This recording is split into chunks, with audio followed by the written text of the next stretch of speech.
World cricket কিন্তু এখন অনেক আগায় গেছে। আপনাকে এই ঘূর্ণি উইকেটে যারা ব্যাটিং করে তারা রিভার্স সুইপ মারে, সো সেদিক দিয়েও আমরা একটু পিছিয়ে আছি।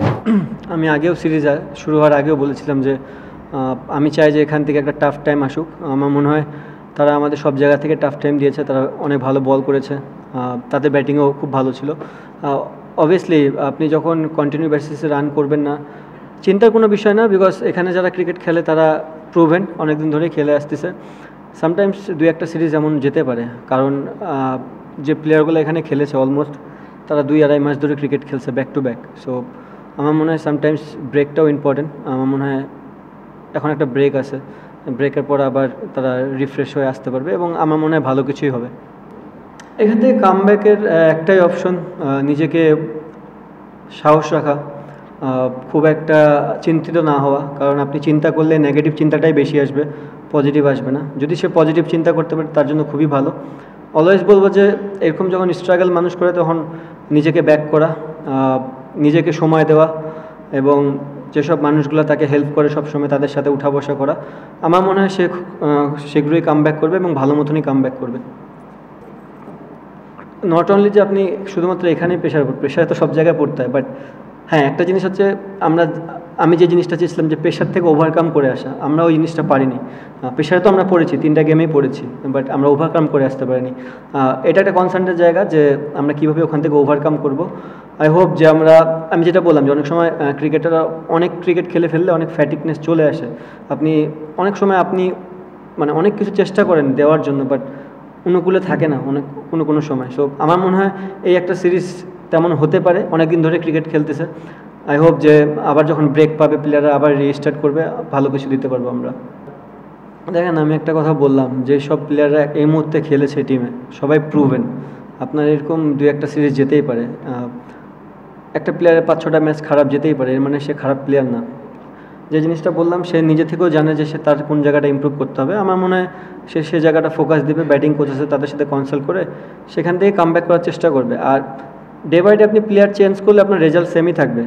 যে নতুন প্লেয়ার আসবে সে যে খুব ভালো আপনাকে ফিডব্যাক দেবে, যদি না দেয় সেম একই জায়গায় থাকবো। সো যারা ক্রিকেটটা খেলতেছে অনেক দিন ধরে তাদেরকে নিয়ে আরেকটু আগালে হয়তোবা রেজাল্টটা ভালো আসার চান্স থাকবে। জিনিসটা হচ্ছে আপনি যদি 200 উইকেটে খেলেন তাহলে ব্যাটসম্যানরা রান করবে, না করার কোনো কিছু নেই। আপনি 200 উইকেটে যদি 160 রান জিততে পারবেন না। সো আপনি যদি আফগানিস্তান সিরিজ বলেন, আমরা কত করেছি? 160 ডিফেন্ড করেছি, রাইট? সো আপনাকে যদি সার্ফেস বিহেভ করে 160-এর মতন, আপনার সব ব্যাটসম্যানের স্ট্রাইক রেট হাই থাকবে না, 2-1টা ব্যাটসম্যানই থাকবে। সো আপনি যদি এখানেও চিটাগাংয়ের খেলাটা দেখেন, প্রথম 2টা গেমে 165 আর 150। সো 2-1টা ব্যাটসম্যানই স্ট্রাইক রেট হাই থাকবে, সবাই ওখানে হাই দিতে পারবে না। বাট আজকে যে খেলাটা ছিল, আমি মনে করি আজকে টোটালি আমরা ফার্স্ট ইনিংসে ভেরি আনলাকি। কিছু জিনিস আমাদের হাতে নাই, আমরা কন্ট্রোল করতে পারবো না, আমরা ওয়েদার কখনোই কন্ট্রোল করতে পারবো না।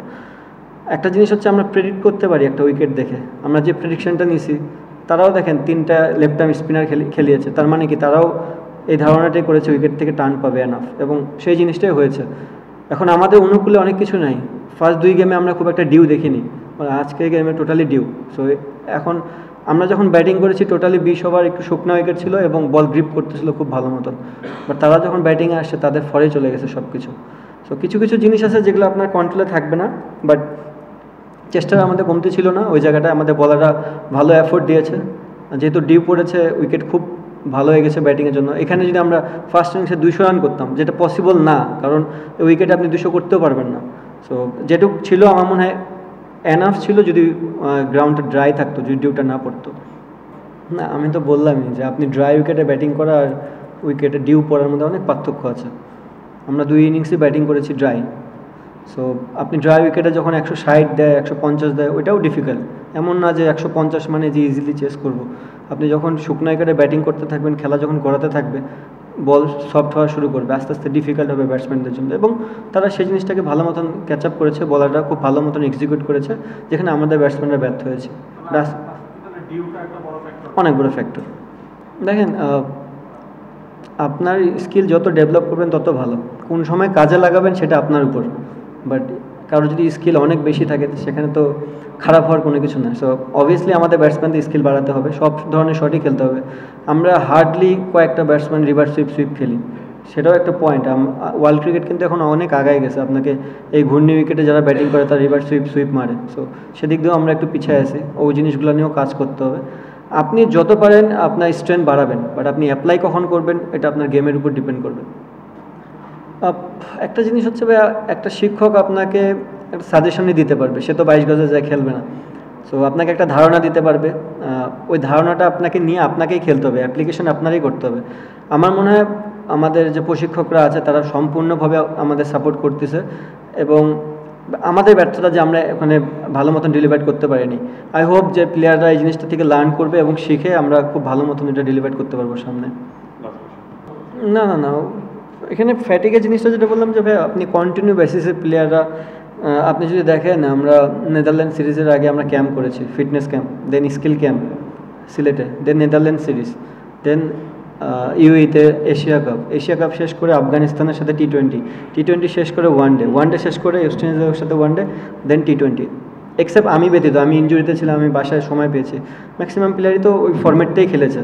সো সামটাইমস প্লেয়ারদেরও রেস্টের দরকার আছে, কারণ আপনি যখন কন্টিনিউ বেসিসে ক্রিকেট খেলবেন এবং অনেক কিছু আপনার অনুকূলে যাবে না, তখন এই প্লেয়ারগুলো যদি ব্রেক পায়, যেমন এখন আমার মনে হয় আই হোপ যে আমাদের টি20 সিরিজটা শেষ, এখন অ্যাটলিস্ট মিনিমাম প্লেয়াররা 10 দিনের মতন ব্রেক পাবে নিজেকে রিস্টার্ট করার জন্য, দেন আবার আয়ারল্যান্ড সিরিজ আছে, তার আগে আসবে, প্র্যাকটিস করবে।